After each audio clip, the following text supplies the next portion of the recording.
Olá, sejam todos bem-vindos à 11ª TPC com professores dos anos iniciais da Diretoria de Ensino Região Centro. Hoje nós vamos para o segundo encontro da formação de Educação Especial e a nossa PEC de Educação Especial, Maria Rita, é quem conduzirá a nossa formação. Olá, sejam todos bem-vindos para a 11ª TPC da Diretoria de Ensino Região Centro. Eu sou Maria Rita, PEC de Educação Especial. Eu vou me autodescrever para as pessoas com deficiência visual.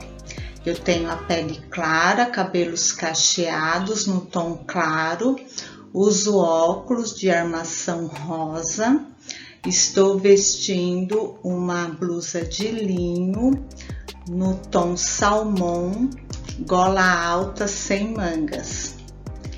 É um prazer estar com vocês no nosso segundo encontro da Educação Especial, sob o título Apoio às Modalidades, Atendimentos e Temáticas.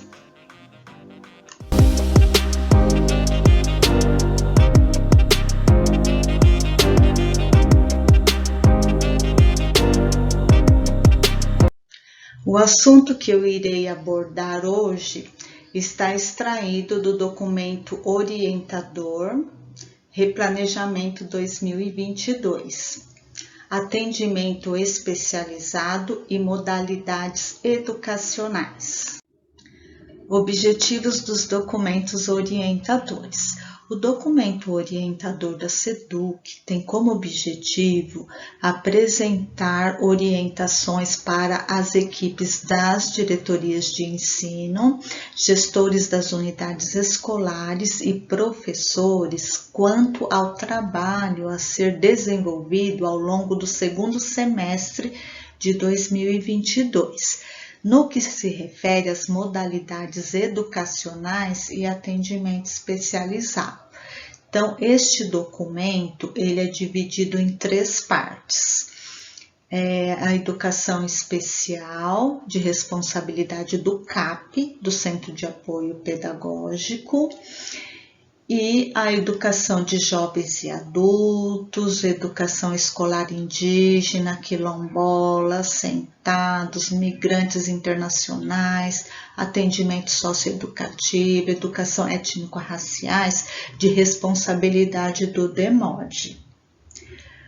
O documento orientador do Conviva tem como objetivo apresentar a escola não só como um espaço de aprendizagem, mas, sobretudo, como um ambiente acolhedor, em que se exerce a empatia, a inclusão e o respeito. Tanto que o documento orientador do Conviva São Paulo, ele tem o título de Documento Orientador Acolhimento Emocional. Então, neste documento, ele traz a parte introdutória, fala de acolhimento, fala das etapas de realização, fala das formas de acolhimento para os estudantes com deficiência, para os estudantes migrantes, estrangeiros, indígenas, quilombolas e populações tradicionais. Então, e também ele fala do acolhimento também para professores, funcionários, tem textos propostos, e então um documento complementa o outro. Então, vai ser muito importante fazer a abordagem desses dois para que, nesse segundo semestre, esses documentos sejam visitados e discutidos, refletidos na unidade escolar, conforme a abordagem que eu estarei fazendo a seguir. O conteúdo do documento orientador da SEDUC será Educação Especial, Classes Hospitalares e Atendimento Domiciliar. E o conteúdo do documento orientador do Conviva para esta TPC será Acolhimento na Escola para Estudantes com Deficiência. Eu trouxe para vocês uma sensibilização. É um vídeo de 2 minutos e 6 segundos. Então, eu peço que vocês assistam esse vídeo. O título é Educação Inclusiva, Acolhimento na Escola. Assistam esse vídeo e vocês vão elencar uma frase ou uma situação com as quais vocês mais se identificaram. Então, vocês podem colocar no link que a gente vai disponibilizar para vocês, tá? E esse link também vai servir para, no decorrer da explanação desta TPC, para vocês fazerem comentários, se tiverem alguma dúvida, tá certo? Imagine o maior abraço do mundo. Já imaginou quantas pessoas cabem nesse abraço? Cabem todas as que você imaginar e aquelas que você nem imagina. A escola é como esse abraço, acolhedora. Porque na escola tem que caber todo mundo. Não importa como o aluno é, de onde vem, porque a escola é lugar de inclusão, onde todos podem aprender. A sala de aula é um lugar de encontros, experiências e jeitos os mais diferentes de ser e de estar no mundo. Hoje em dia, infelizmente, é normal uniformizar a aprendizagem. Mas o único padrão existente é, justamente, a ausência de padrão. A diferença de cada um dos alunos é que vai orientar o processo de ensino e envolver a todos na construção dos conhecimentos. A escola não pode segregar grupos de estudantes, ao contrário, deve ofertar múltiplas estratégias que acolham a diferença de cada aluno, combatendo os rótulos e a discriminação. Saber respeitar o que cada aluno já sabe sobre um determinado conteúdo curricular é um modo de criar um ambiente escolar em que todos ensinam e aprendem uns com os outros. Afinal, cada um aprende do seu jeito. Saber ouvir o que o aluno tem a dizer, como ele se manifesta, conhecer suas opiniões é parte importante do ensino escolar. Ao desconstruirmos um pensamento padronizado, todos têm a ganhar: escola, aluno e professor. Agora, lembra do abraço que falamos lá no começo? Viu como assim ninguém fica de fora dele?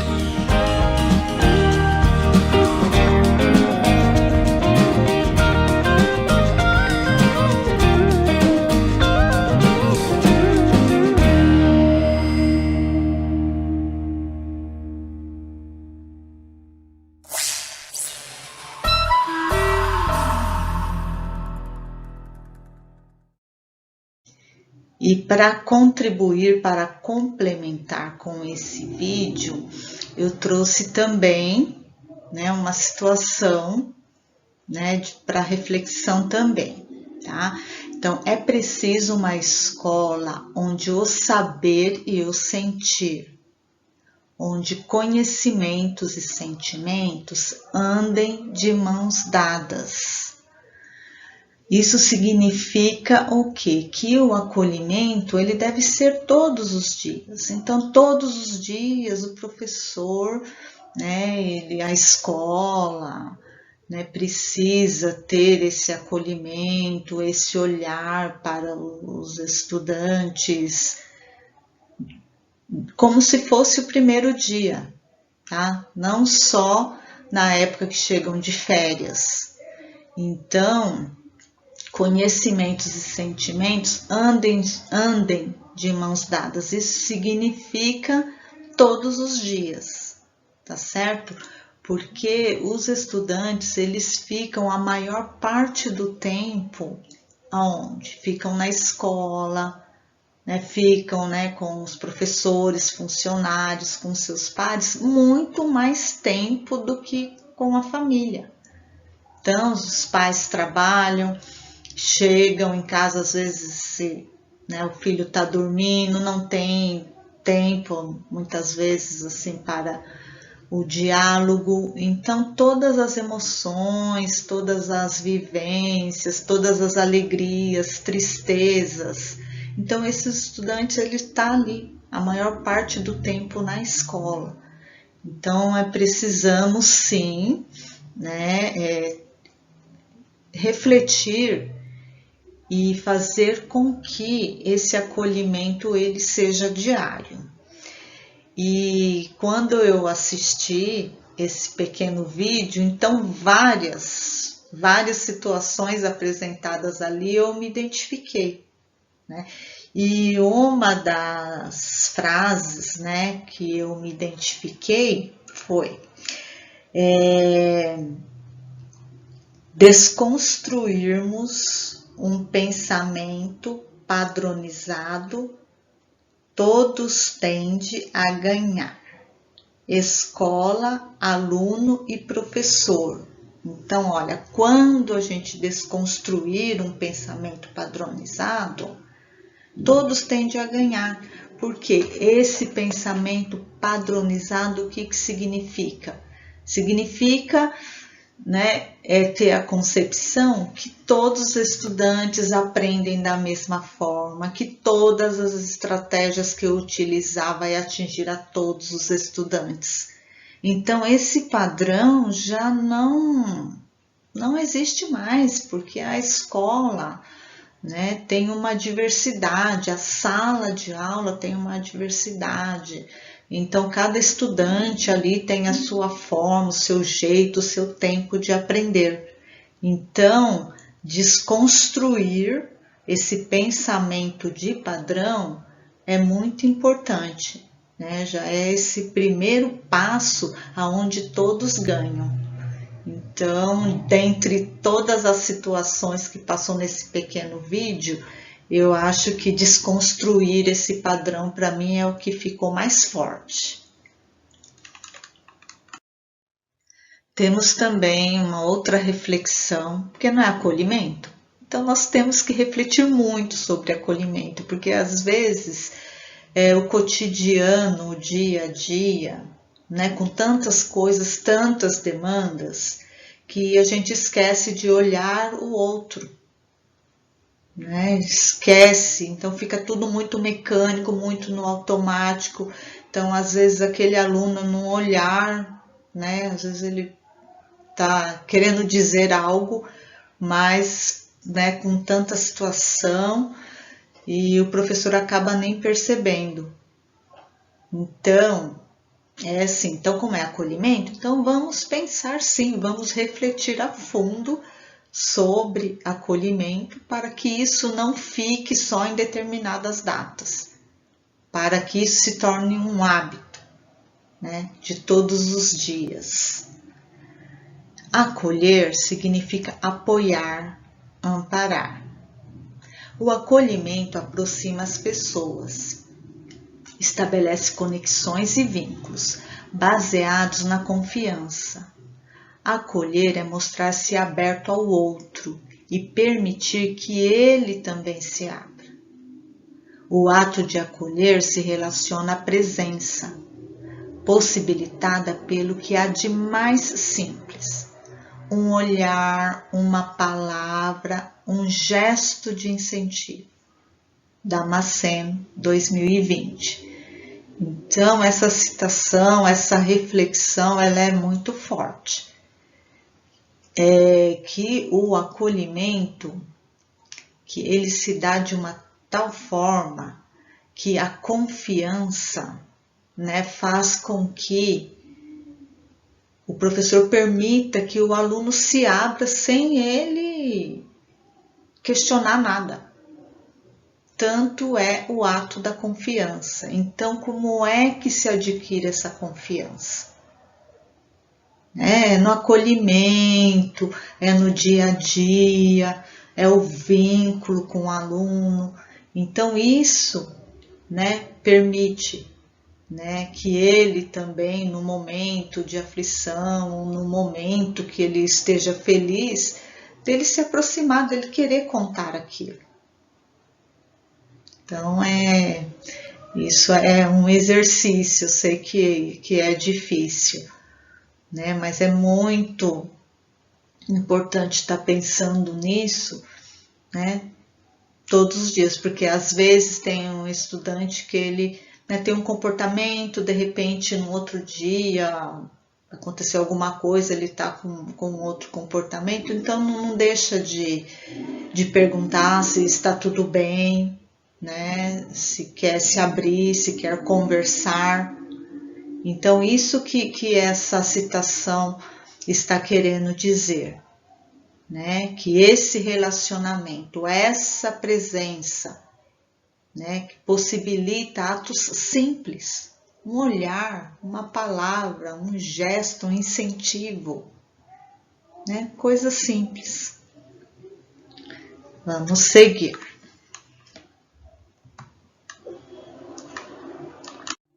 Então agora vamos falar do acolhimento propriamente dito. Acolhimento para os estudantes com deficiência. Pessoas com deficiências físicas, motoras, atentar para possíveis formas de comunicação das quais os estudantes possam fazer uso.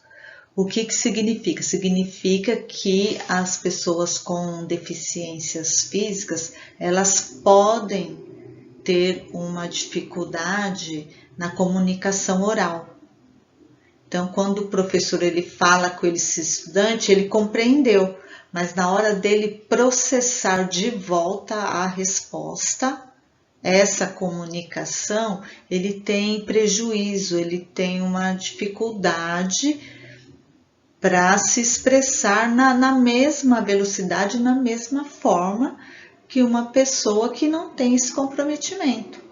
Então, nesse momento de acolhimento, em todos os momentos, todos os dias aí na sala de aula, se esse estudante, se ele se comunica e ele, né, fala mais lentamente, então precisa, né, que o professor se atente qual que é a melhor forma de estar comunicando com ele para facilitar. Pode ser por meio de prancha de comunicação, tá? Quando o professor ele prepara o conteúdo, ele pode nesse conteúdo remeter por imagens daquele conteúdo para que o aluno, né, visualizando, ele possa também estar dando as respostas, participando da atividade, certo? Então, os estudantes com deficiência física, eles podem ser, né, verbais ou não verbais, porém tem esse prejuízo, essa dificuldade na comunicação. E verificar se ele faz o uso da comunicação, como que é feito, ou se somente por gestos e prancha de comunicação. Pessoas com deficiência auditiva, se possível, contar com a presença de intérprete de Libras durante a atividade.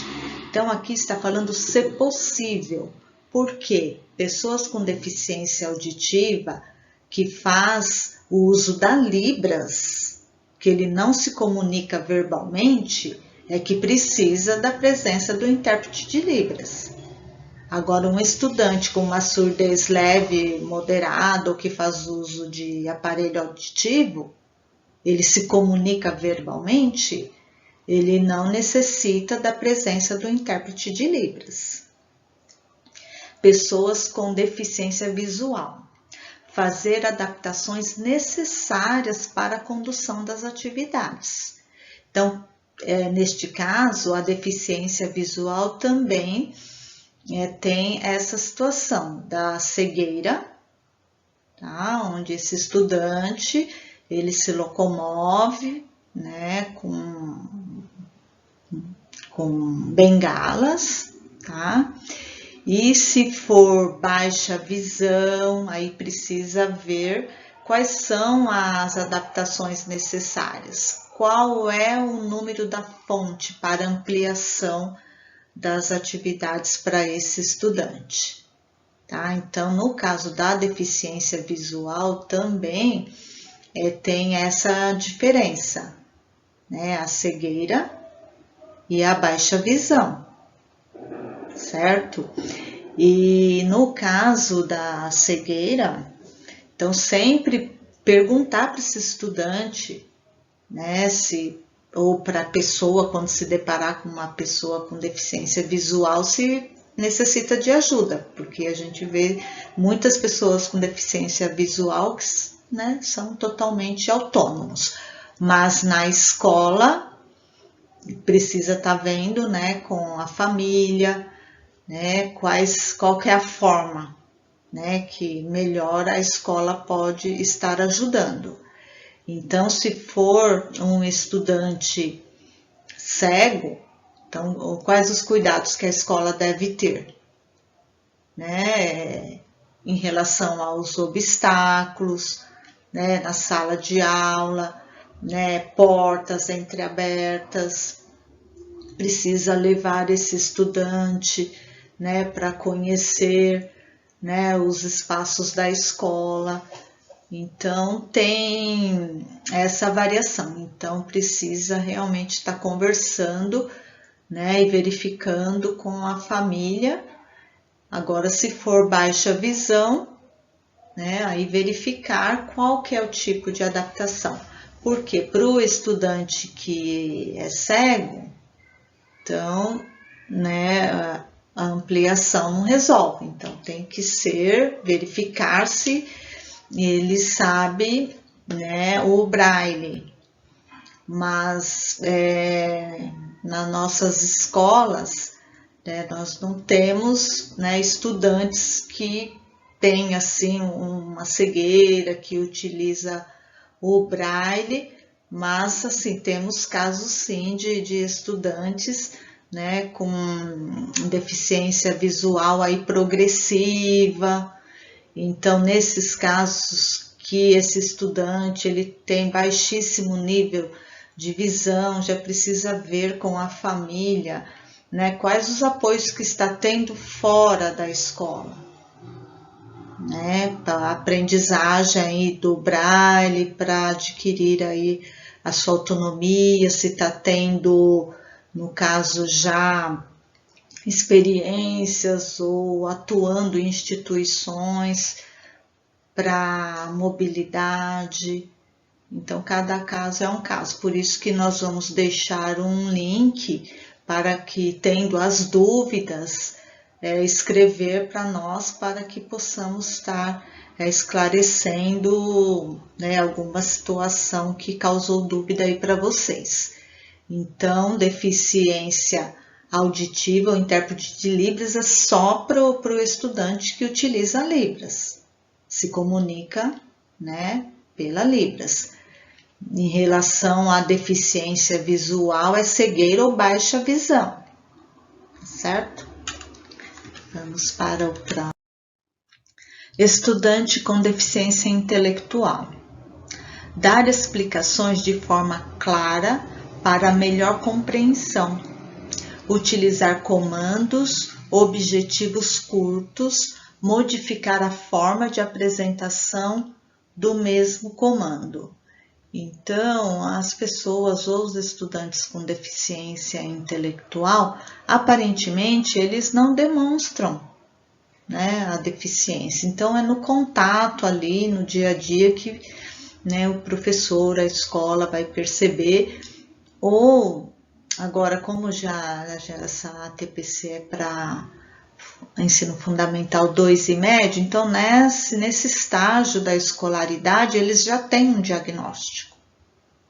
Então, o professor, sabendo, né, desse diagnóstico, desse estudante, precisa então flexibilizar, adaptar as atividades. E tem que ser comandos bem curtos, objetivos, né? A quantidade também de atividades. E o comando tem que ser bem simples, para que ele possa compreender, tá bom? Pessoas com deficiência múltipla, guia intérprete no caso de surdo-cegueira. Com relação a outras deficiências, conversar com a equipe escolar para verificar a melhor opção de comunicação com o estudante. Então, nós não temos casos, né, na nossa diretoria de deficiência múltipla, no caso surdo-cegueira, tá? Mas pode ter, sim, algum estudante com deficiência múltipla, ou seja, tem ali uma deficiência auditiva com uma deficiência intelectual, mas isso também, né, precisa estar conversando, né, com a família e verificar, né, com a equipe escolar, porque essa família ela chega ali no guichê da escola. Então, chega ali no guichê da escola, pode ter comentado algo, pode ter deixado algum documento. Então, é importante que todas essas informações sejam atualizadas, né? A equipe escolar deve atualizar para os professores, certo? Pessoas com autismo. Atentar para que a atividade não se torne estressante para o estudante. Respeitar o tempo de cada pessoa. Os estudantes com autismo, eles têm um prejuízo na interação social, na comunicação e pode apresentar estereotipias. Isso significa o quê? Que ele pode ter comportamentos repetitivos ou ele pode se fixar por um determinado assunto, ser fixado, na verdade, por um determinado assunto e ao propor as atividades, os professores não conseguem fazer com que ele, né, atenda, faça as atividades, porque não é do seu centro de interesse. Então, que estratégia que eu vou utilizar para esse estudante, né, conseguir fazer as atividades? Então, parte do interesse dele. Parte do interesse dele para a sua atividade. Faça essa adaptação desse interesse para a sua atividade, que a chance é maior de sucesso. E os estudantes também com autismo, eles, por ter esse prejuízo, essa dificuldade na interação, ele pode sim criar alguma afinidade com algum colega, com algum profissional. Então, precisa, a partir dali, verificar como é que dá para ampliar, né, o seu rol, né, de socialização e de interação com os demais colegas, com profissionais. Então, precisa realmente estar conhecendo essa singularidade desse estudante, porque os estudantes, às vezes, você pode ter ali na escola estudantes com autismo e com comportamentos e saberes e desenvolvimento totalmente diferente, tá? Então, tem estudante que tem autismo que não é verbal, pode se comunicar apenas, né, por meio visual. E tem outros estudantes que são verbais, mas na verdade, às vezes ele pode repetir a sua fala, né? Isso não significa que ele está tendo uma comunicação com você. Então, cada caso é um caso e essa especificidade do autismo, né, a gente precisa se atentar para que esse estudante, né, possa também estar inserido. Educação especial na perspectiva inclusiva. É a modalidade de ensino transversal e essencial ao ensino, que apoia, planeja e desenvolve ações em conjunto com a equipe escolar com vistas a minimizar as barreiras que se configuram em obstáculo à participação social e à aprendizagem do estudante. Citação da ONU, 2007, Brasil, 2008 a 2015. Então, concepção inclusiva significa todos os estudantes juntos em uma mesma sala de aula. E a perspectiva inclusiva é em todos os níveis e etapas do ensino. tá? Desde o ensino básico ao ensino superior. Então, por exemplo, um estudante, né, com surdez, que utiliza a Libras. Se não for ofertado o interlocutor na sala de aula, então esse estudante, ele encontra ali uma barreira, tá? Encontra uma barreira, um obstáculo aí para a sua aprendizagem. Se é um estudante que faz uso de cadeiras de roda, se não consegue acessar os ambientes da escola, ele também tem obstáculo, ele tem, né, barreiras, né, para a sua participação, né, social ali na escola. Se tem um estudante com baixa visão, se não é ofertado a ampliação ou tablet para que ele possa executar e participar das atividades, ele está tendo também um obstáculo. Então, isso significa que essa perspectiva inclusiva, sendo que todos os estudantes têm que estar juntos na mesma sala, então cabe à educação especial, né, fazer essa articulação com as escolas para proporcionar, então, os apoios adequados. Então, de acordo com a perspectiva inclusiva, nesse sentido, os professores devem observar o desenvolvimento dos estudantes atendidos no primeiro semestre, considerando a necessidade de adequação para o segundo semestre. Então, verificar, né, como que foi, né, os apoios, como que foi o desenvolvimento desse estudante no primeiro semestre e quais são as adequações que precisam ser realizadas para o segundo semestre, porque o estudante ele chegou ali no primeiro semestre, já houve um tempo de conhecimento desse estudante. Então, nesse momento que está iniciando o segundo semestre, é verificar, então, os pontos positivos e os pontos de atenção. Quais foram os positivos? Eu tenho que partir do positivo para frente. E quais os pontos de atenção, né, que precisam ser agora revistos e planejados para o segundo semestre? Compreender a interface com os professores dos componentes curriculares e propor estratégias de recuperação para o segundo semestre.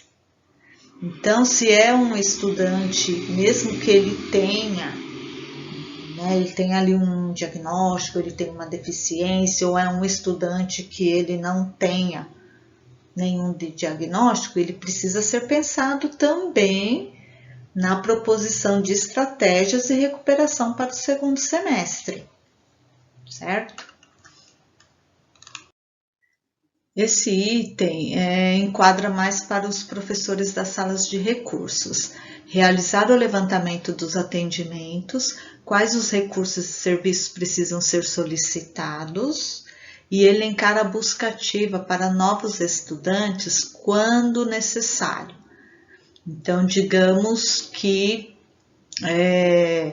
tem ainda estudantes, né, que chegam lá na escola, que precisam ser avaliados, né, que precisam do atendimento, ou estudantes, né, que têm faltado às vezes no atendimento, precisa verificar, né, durante esse primeiro semestre, né, se teve algum estudante que começou a ir e deixou de ir nos atendimentos, então fazer essa busca ativa.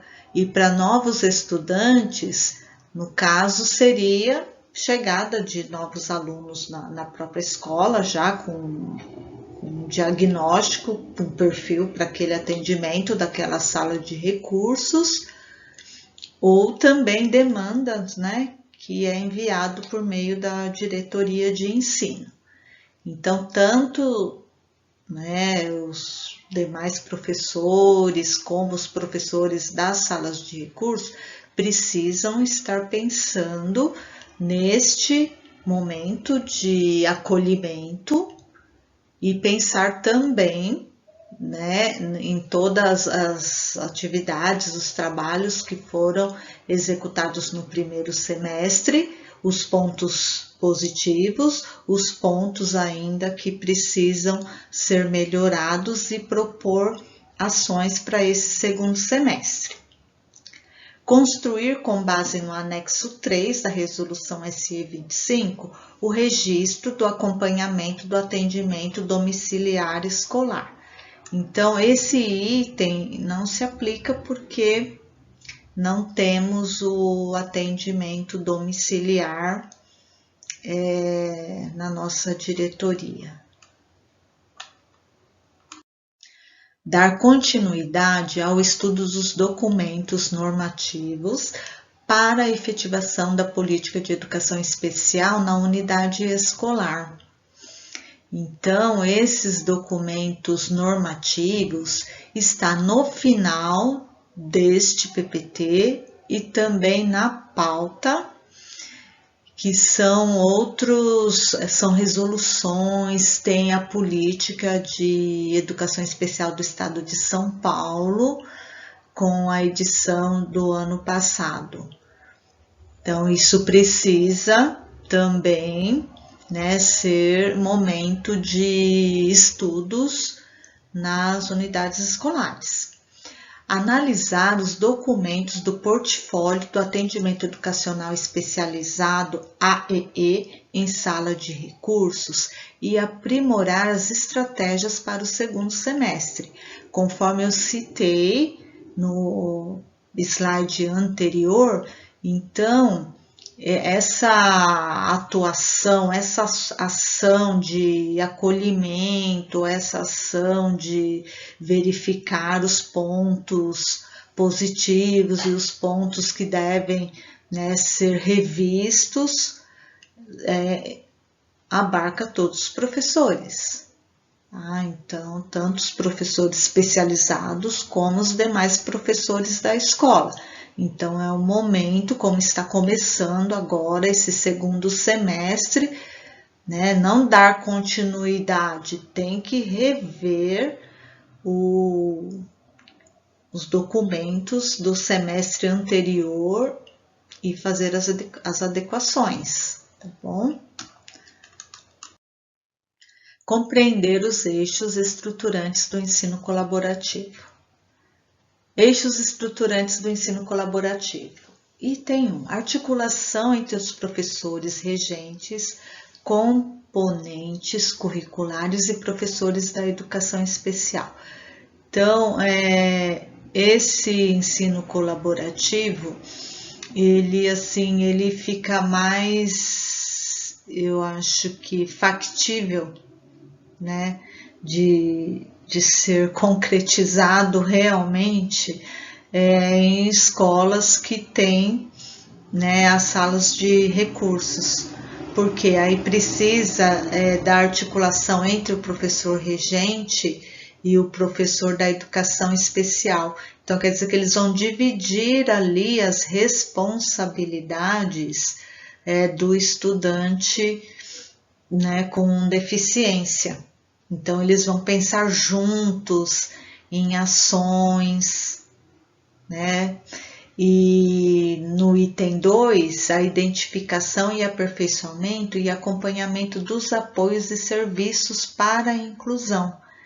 Então, nessa linha, eles vão identificar também, vão aperfeiçoar o acompanhamento dos apoios e serviços para a inclusão dos estudantes.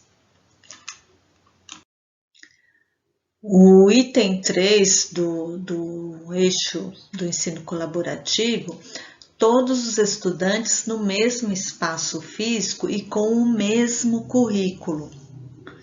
Então, essa é a perspectiva da educação inclusiva, que está nesse eixo estruturante do ensino colaborativo.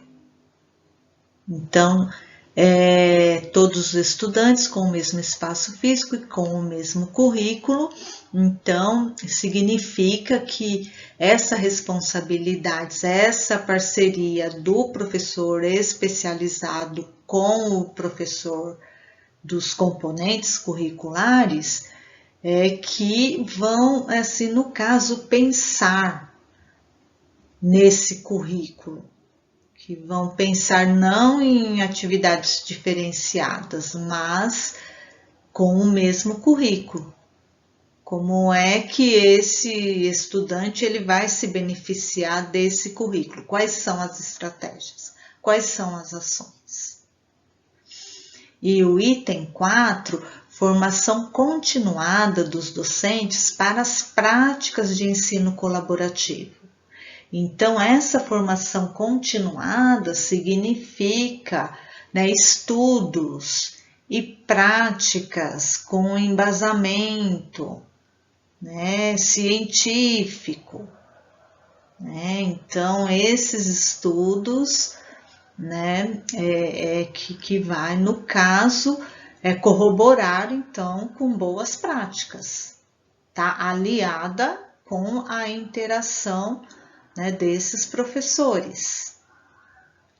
E as escolas, que não tem, esse professor para dividir essa responsabilidade. Como é que pode ser feito? O que podemos planejar? Precisa ter também, essas trocas, de saberes, essas trocas entre os professores, no sentido também colaborativo, porque às vezes o professor ele utilizou, uma estratégia com um determinado estudante que, pode, estar, no caso, estar passando para os outros colegas, e em momentos também de estudos, com práticas de ensino colaborativo, é possível também para as demais escolas. O que fica, eu acho que facilita quando aquele professor especializado, ele já conhece o estudante no atendimento especializado ali em pequenos grupos, e como é que ele vai estar se desenvolvendo melhor com o mesmo currículo na sala de aula. Mas é isso, eu acho que a escola deve estar pensando, em ações para que esse ensino colaborativo ele não fica só restrito para as escolas, que tem ali a sala de recursos, que pode contar com esse professor especializado para estar dividindo aí essa responsabilidade.